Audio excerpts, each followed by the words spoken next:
All right, and we are live, and it has been a minute since I uploaded my last podcast. God knows how long it's been, but let's see if we can keep this going. And I'm sorry, everyone. I've had a lot of work stuff that's gotten in the way, and I'm not even sure how many people have literally reached out and been like, Nick, where's your podcast? It's been forever. We want to hear what you got to say. And I'm like, look, what I got to say is not really important, but if you guys like hearing me, and I love doing the podcast, we're going to continue with it. We're going to try to make it more of a priority. We were going pretty strong for a while, but it's been a minute since we were able to keep that up. And really, I do kind of blame work. A little bit's part of myself as well. You kind of get, what's the word I'm looking for? Like burned out a little bit after a while. And it's not from the casting so much as it is from once you put in a lot of time and effort at work, sometimes the rest of your life has to kind of react to that, and the thing I guess I was cutting out was doing the podcast. And the reason it's cutting out, and the reason I was kind of like doing it less, I guess, was because if all I could do is record myself talking for 20-30 minutes a day, I could do that every day. I love doing it. I have a great time, and I love hearing from you guys as well. But I think the problem is all the editing that goes into it. And by editing, I mean like uploading, downloading, and various other things, and like splicing out, various clips and things for Instagram or whatnot. That's actually quite a bit of effort. And I'm bad at it, so, take it with a grain of salt.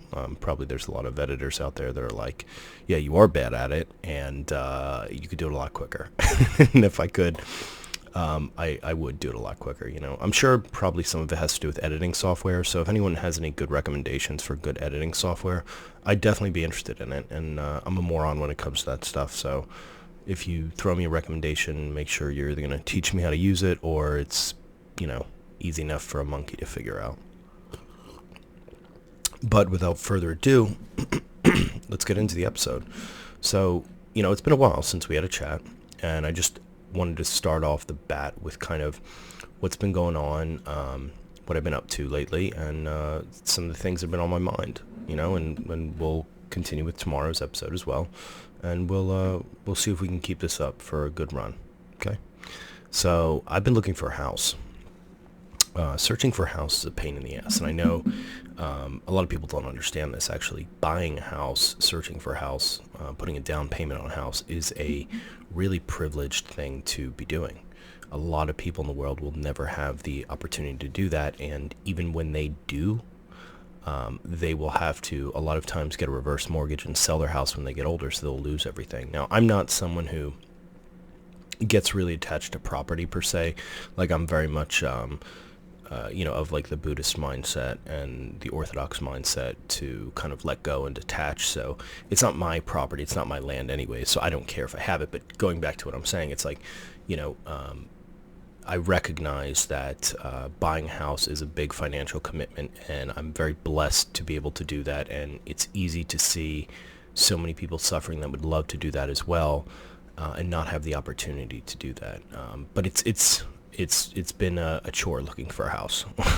I'm trying to find a place in the city I currently live in, and it is crazy. The housing market is crazy. I put in an offer last week, and someone outbid me by $85,000 cash.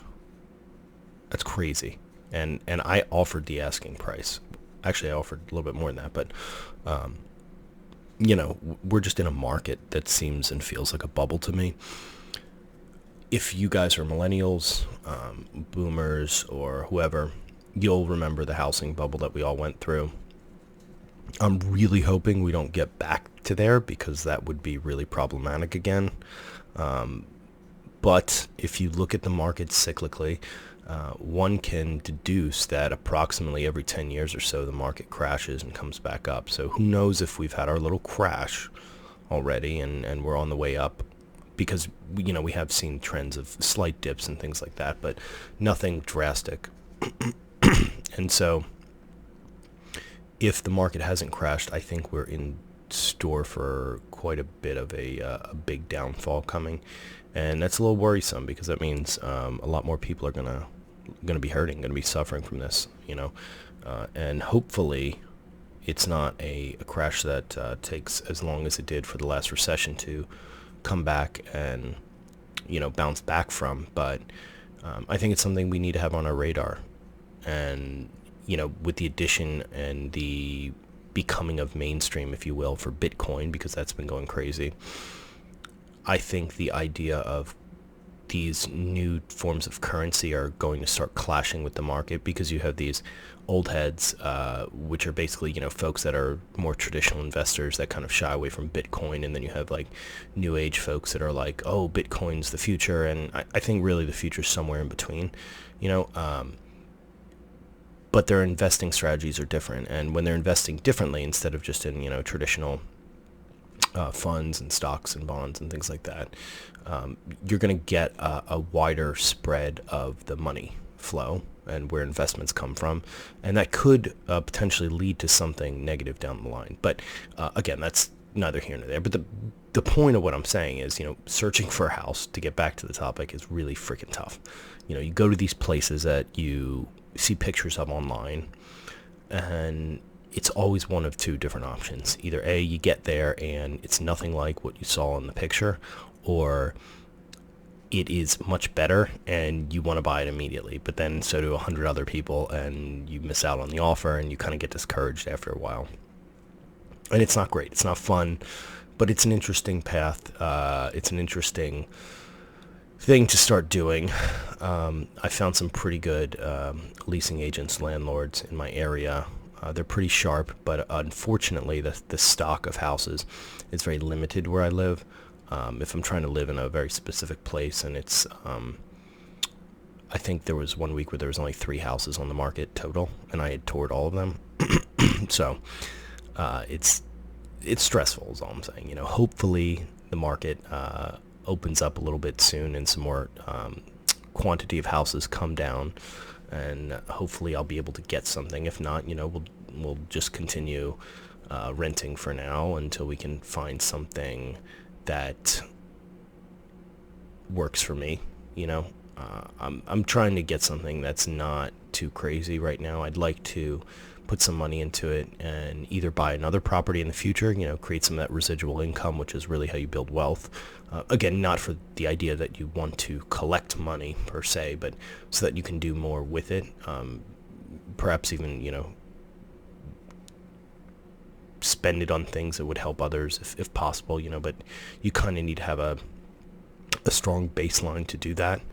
And that's something that would be nice, so who knows, these are just musings of me, I guess, right now, because it's kind of crazy, but it's also fun too. You get to kind of think about what your future might look like, how you'd like to design a place, who you might be with, what you might do in the neighborhood, who your neighbors are, who you interact with, what it would be like to host people over, what it would be like to kind of design a domicile that you reside within, which is pretty cool, because you get to kind of add your own flair to stuff and change things. If I had a place, I would definitely have a room that I could record things in, because I enjoy doing it, so that would be fun. I would probably have I like a lot of light. I like floor to ceiling windows. That's a preference for me. And if I get a place, I might have them build some. Good kitchen, floor to ceiling windows. What more can you want? It's the best inviting place you can possibly have, especially if you can cook and you get that natural light in. Mighty fine. Sip of coffee. So yeah, so that's kind of what I've been doing outside of work, looking for a house, and those two things have kind of eaten up a lot of my time. But I'm trying to get back into it and force myself to do the things that I actually like doing. Sometimes when you get into a rut, even I do. This is a great example where, I like doing these casts, and stopping required a little bit of push from some people that I really trust and care about. And thankfully they were there, and they were like, hey, Nick, start doing your casts again, because we thought you really enjoyed them. And they were right. And I was like, I'm an idiot for not getting back to it and starting again. But I digress. So let's move on to second point of today. Second point of today is a bit of an interesting one. So I think it's really hard to see yourself as specific things in general. I wouldn't call myself per se a stoic person. I guess I would, by the definition of what it is, but more of someone who's interested in philosophy and how to live, right? But everyone has to live by a certain philosophy, or I personally believe that they will run into problems related to how they interact with the world, how they see themselves, and what happens around them. And what I mean by that is, if you kind of take a look back, and this is the second topic is, so the first topic was housing, second topic is more on how one lives, what their own personal life philosophy is, right? If you go through life having rules and breaking them all the time, I think you're going to come out very unhappy and unsatisfied at some point in time. I think you're going to see that things aren't the way you like them to be, right? And I think that's because there's a little piece of us that expects the world to change in the way that we all want, but 99% of the time, to the nth degree, it really doesn't. What we have power over is not others, but ourselves, And so going through life and developing your own philosophy on how to live, and it could really be anything. It could be, do no harm. That's actually the business slogan for Google. It could be don't lie to anyone. It could be take everything for myself. It doesn't always have to be a positive thing. I recommend it. I don't recommend anything malicious, because I think that will be something incredibly not good for you in the long run. But it very well could be. So if you kind of like take a step back, look at yourself and say, what's my life philosophy? How do I live my life? You can start to kind of quantify yourself to a certain degree and understand how you see things, which will then help you better make choices going forward, right? So let me give you an example, right? So Marcus Aurelius was a Roman Empire. He was a Stoic, and again, I go back to something that I'm very interested in, philosophy. I guess I would consider myself a Stoic. So, taking the best things from people and combining those into yourself is something that can really help you become a better version of you, because that will lead you down the path of either A, you agree with something, or B, you don't agree with something. But going back to what I'm saying, so Marcus Aurelius is quoted saying this: rest is for recharging, not for indulgence. Take only what is sufficient for your health and vitality. Too much rest, like too much food or drink, defeats its purpose, weakening the body and dulling the spirit. Marcus Aurelius. Okay, so, that's an interesting quote by itself, and I'm not someone who, is all about, look at this quote, this is everything, blah, blah, blah. But you read that quote, and you take it back and you say, how does that apply to me specifically, right? And for me, I'm someone who, my personal life philosophy is moderation of pretty much everything, okay? I don't believe there's many things that are inherently bad. There's definitely some that are very bad, some dark, personality traits that one can have, some dark choices one can make. But I think if we practice moderation overall, we'll be better off for it. And so it sounds like Marcus Aurelius kind of echoes that in what he's saying, right? And that goes with anything. Like, I got a great bed. I love sleeping, but too much sleep will put you in a place that ultimately you get less done, and a lot of times you're more sleepy. I know it sounds crazy, and I know that a lot of you are probably like super sleepers, and more power to you if you can. I'm someone who doesn't get enough sleep. I wish I could be a super sleeper. I wish I could fall asleep. Like, when I pass out, boom, I'm done and I'm asleep. It's like I'm either getting it, or I'm going to be up all night like a crazy person. A lot of times that comes from, how I'm feeling and what's on my mind. I don't think I have racing thoughts per se, but it's it's like anything else. So for me, I try to at least wake up a little bit earlier to kind of ground myself and center myself. But back to the point is like, okay, if one has too much sleep, then it may come back to negatively impact you later on. The second piece of the quote is, take only what is sufficient for your health and vitality. Well, that means don't overindulge in things. Don't, take too much medication. Don't, get too much exercise. I know that's kind of a crazy thing to say, and it's very hard to do, but it is hard to do. It's like anything else, your life goes by, and every second you're moving forward in a path. You're in the present now, and you're headed towards the future, but as you're headed that way, different pathways open up every second of every breath you take, and you can go down to take any of those paths that you want. And sometimes you need to get off the path for a second and head down a road to go discover something. But the problem becomes, if you go too far down that path, then it's harder to get back to the main point that you're at. And the unfortunate part is that we all have to come back to that road. Some people don't come back to that road until their deathbed, and then they realize, okay, well, I have nothing left in my life. I didn't do anything. I spent it, overindulging in just about everything there is. And it's hard for them to accept that, But the point is, the reason I try not to, and I do overindulge in a lot of things, too many things. But the reason I try not to is because it helps me be a more well-rounded person, right? Again, to continue on the quote, too much rest, too much food, too much drink, it defeats its purpose, right?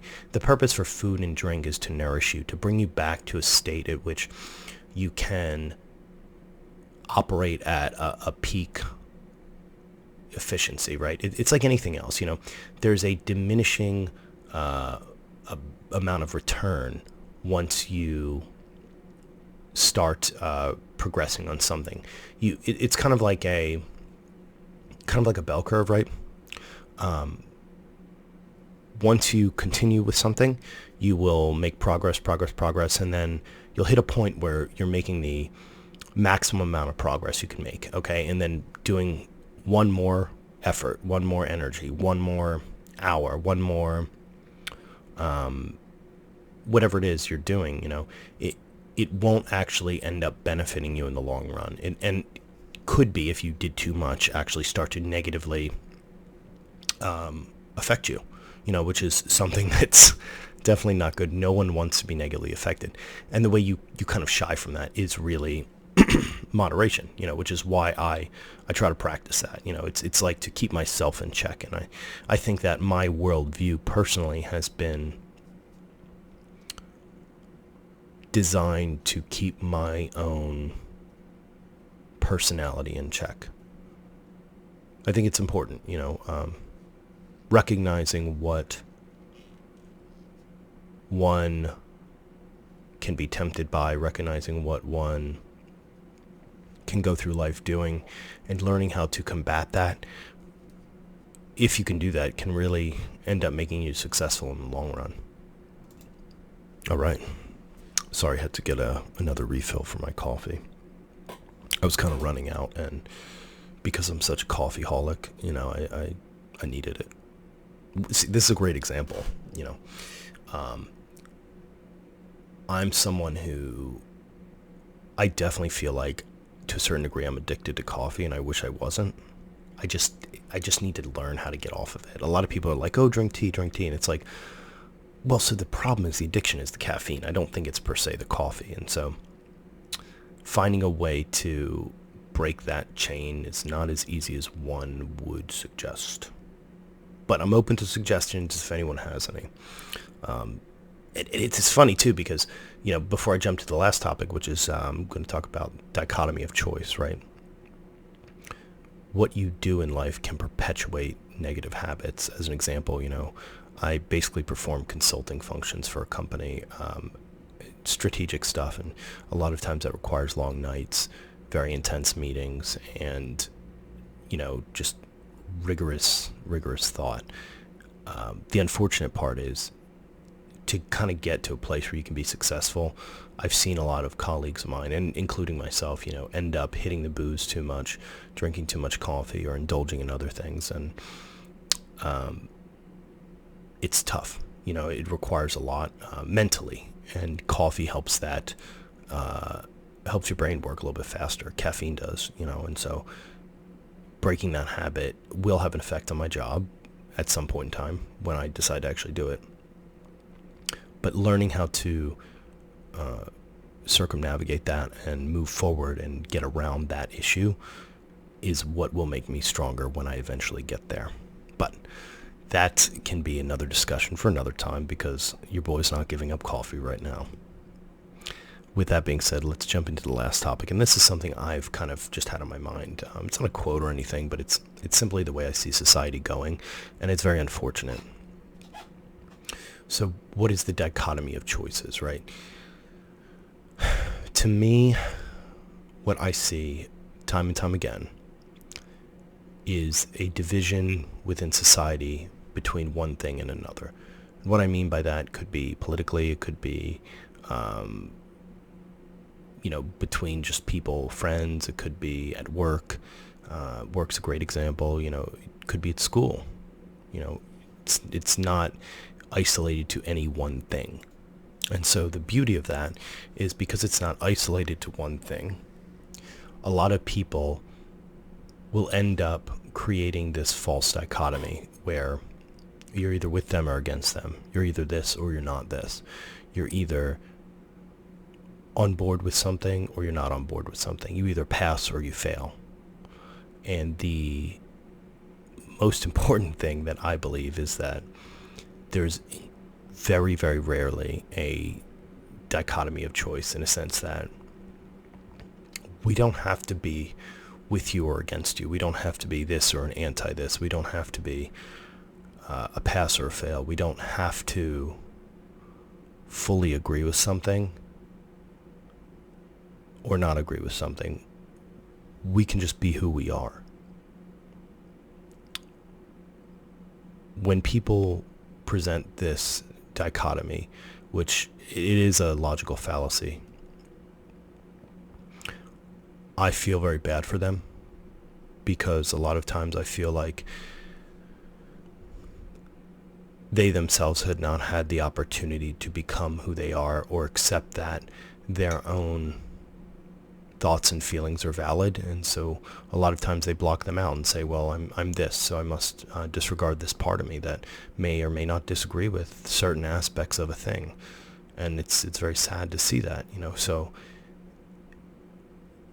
we got to find a way to break this down. The next time someone comes to you and suggests one thing or the other, you don't have to accept that as an argument. You don't have to accept that as a recommendation. You can simply say, well, neither. I'm a little bit of this and a little bit of that, and that's okay. What this does is, when you force people to sit on two different choices, you're essentially dehumanizing them to a certain degree, because you're saying your humanity doesn't matter. Your personality, who you are, your individuality within society is irrelevant, and that's not good. It's not good, and it's not what it's not a virtuous thing, right? So if you're on the side of something, or you're behind something, or you're part of something that is generally presenting a dichotomy of choice, where it's like you're either with us or against us, you're probably not on the right side. And you should probably consider that, and you should probably do some searching, and you should probably think about that. But don't get discouraged, right? Because we all fall down this path. I do all the time. And it's not like it's not invalid ever, right?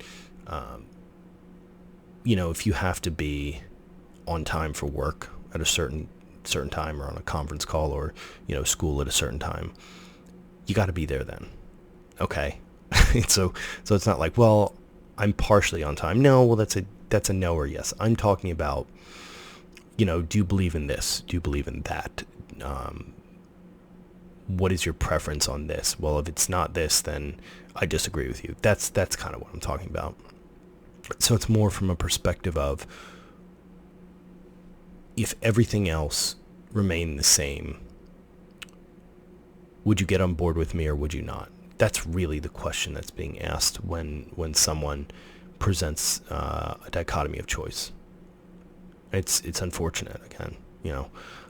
I try my best to catch myself on this, and we all should.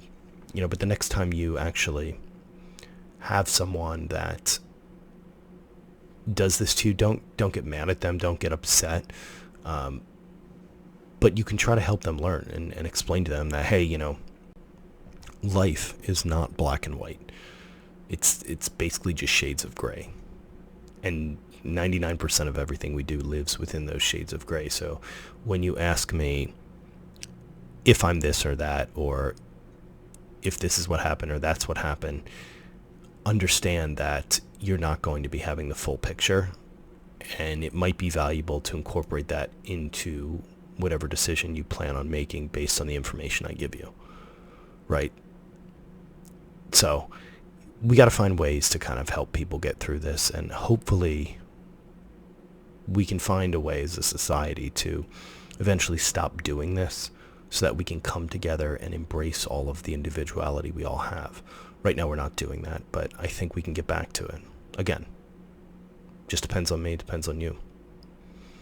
And hopefully, as a society, we'll be able to move forward if we can do something beneficial like that. We can get rid of that dichotomy of choice and understand that the uniquenesses that we all see the world from help inform our worldview and help inform our decision-making process, and to disregard that is to ignore who we are, and I try my best to not ever do that. Maybe you should too. But I'll leave it at there.